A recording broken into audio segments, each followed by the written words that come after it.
Well, hello friends. Have you heard about the surge bulb that comes on in a power outage? Well, you may ask yourself, why would you need something like this? Well, let me just tell you, when the US is hit with hurricanes, blizzards and storms, that's the first thing that goes. I have lived through a devastating hurricane on Eleuthera Island in the Bahamas, where the roof was literally coming off. And the first thing that went was the power, and it was off for an entire week before somebody could restore it. The surge emergency backup light is self-charging and provides 6 hours of that emergency light that you need.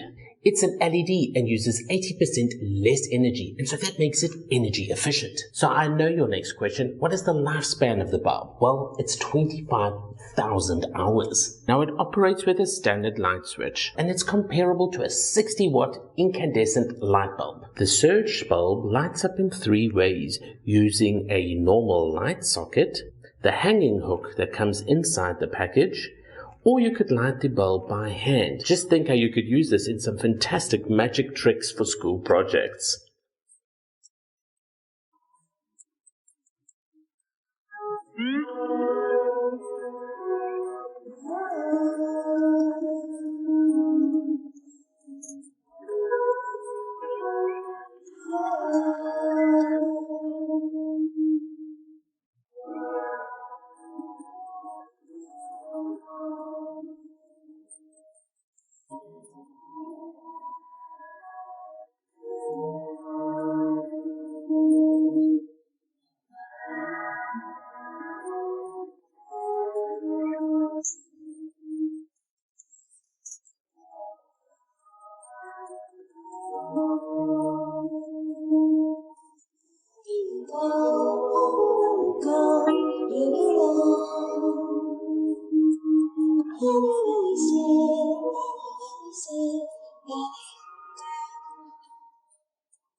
Now the uses of a bulb like this are just endless. Think of taking this camping. Think of working on your car with this. Think of the garage or the shed or going fishing. I mean, it's just endless. Now at the low cost that Surge is selling their emergency bulb lights for, this is a fantastic low-cost source of light. And you know what? The reviews really speak for themselves. Over 600,000 positive reviews. Guys, go check out more information about this fantastic product. I highly recommend it.